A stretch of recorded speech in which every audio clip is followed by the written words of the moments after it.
Thug Life படத்தோட trailer நேத்து evening 5 மணிக்கு ஷார்ப்பா ரிலீஸ் பண்ணியிருக்காங்க. அந்த ட்ரெய்லர பார்த்ததுமே நெறைய விஷயங்கள் நம்மள யோசிக்க வைக்குது. இது எந்த மாதிரியான படம்? படத்துல என்னென்ன விஷயங்கள் வச்சிருக்காங்க? அப்படின்னு நெறைய விஷயங்கள் நம்மள திங்க் பண்ண வைக்குது. இது விருந்தினர் movie review series 4 Thug Life trailer.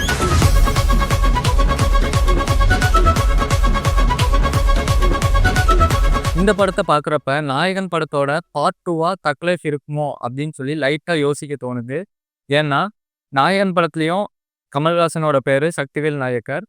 இந்த படத்துலயும் சக்திவேல் நாயக்கரா தான் கமல் பண்ணியிருக்கிறாரு. என் பேரு ரங்கராய சக்திவேல் நாயக்கன், காயல்பட்டக்காரர். ஸோ ஏதோ ஒரு விதத்துல நாயகன் படத்தையும் தக்லைஃப் படத்தையும் கனெக்ட் பண்ணியிருப்பாங்க அப்படின்னு ட்ரெய்லர பார்க்குறப்ப கெஸ் பண்ண முடியுது. கமல்ஹாசன் இந்த படத்துல ஒரு மிகப்பெரிய ஆளா இருக்கிறாரு. அவரோட உயிரை ஒரு சின்ன பையன் காப்பாத்துனதுனால சக்திவேல் நாயக்கர் அந்த பையனை தத்தெடுத்து வளர்க்குறாரு.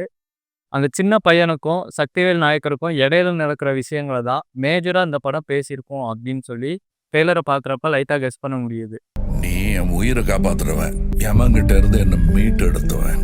அந்த எழுத்தையும் எந்த எழுத்தையும் ஒன்னா எழுதி வச்சுட்டான்.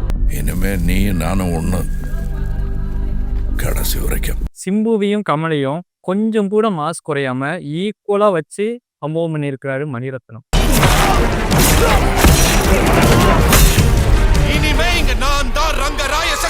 இது மணிரத்னம் படம் அப்படின்னாலே கண்டிப்பா பிளாக் பஸ்டர் தான் அப்படின்னு நம்ம எல்லாத்துக்குமே தெரியும்.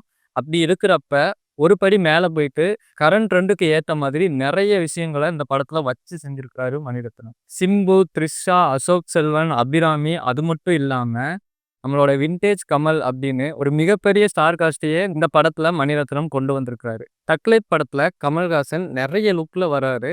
கரண்ட் ட்ரெண்டுக்கு ஏத்த மாதிரியான ஒரு லுக்லயும் வராரு, ஒரு ஓல்டு லுக்லயும் வராரு. அது மட்டும் இல்லாம 90ஸ்ல கமல் எப்படி இருப்பாரோ அதே மாதிரியான ஒரு யங் லுக்லயும் இந்த படத்துல அவரோட நடிப்பை வெளிப்படுத்தியிருக்கிறாரு. முக்கியமா இந்த படத்துக்கு மியூசிக் பண்ணது ஏஆர் ரகுமான்.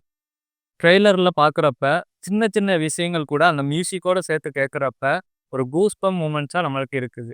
ஓவராலா ஏஆர் ரகுமான் படம் முழுக்க பூந்து விளாண்டுருக்காரு அப்படின்னு ட்ரெய்லரை பார்க்குறப்ப நம்மளால கெஸ் பண்ண முடியுது. சிம்புவை ட்ரோல் பண்ண காலம்லாம் போய் ஒரு தரமான கம்பேக்கை இந்த படத்துல சிம்பு கொடுத்துருக்காரு.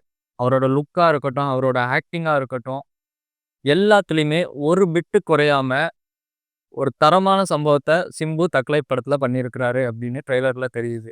இது எவனுக்கும் எனக்கும் நடக்கிற கதை. நீயா நானா? ஓவராலா இந்த தக்லைஃப் படத்தோட ட்ரெய்லர் மிகப்பெரிய எதிர்பார்ப்பை நம்மளுக்கு ஏற்படுத்தி இருக்குது. சிம்பு, கமல், த்ரிஷா இவங்க எல்லாம் என்னென்ன கேரக்டர்ல வராங்க, மணிரத்னம் இந்த படத்தை எப்படி கொண்டு போறாரு அப்படின்னு நிறைய விஷயங்களை எதிர்பார்க்க வச்சிருக்குது இந்த தக்லைஃப் ட்ரெய்லர். ஸோ ஜூன் 5ஆம் தேதி வரை நம்ம வெயிட் பண்ணி பார்க்கலாம் இந்த படம் எப்படி இருக்கு.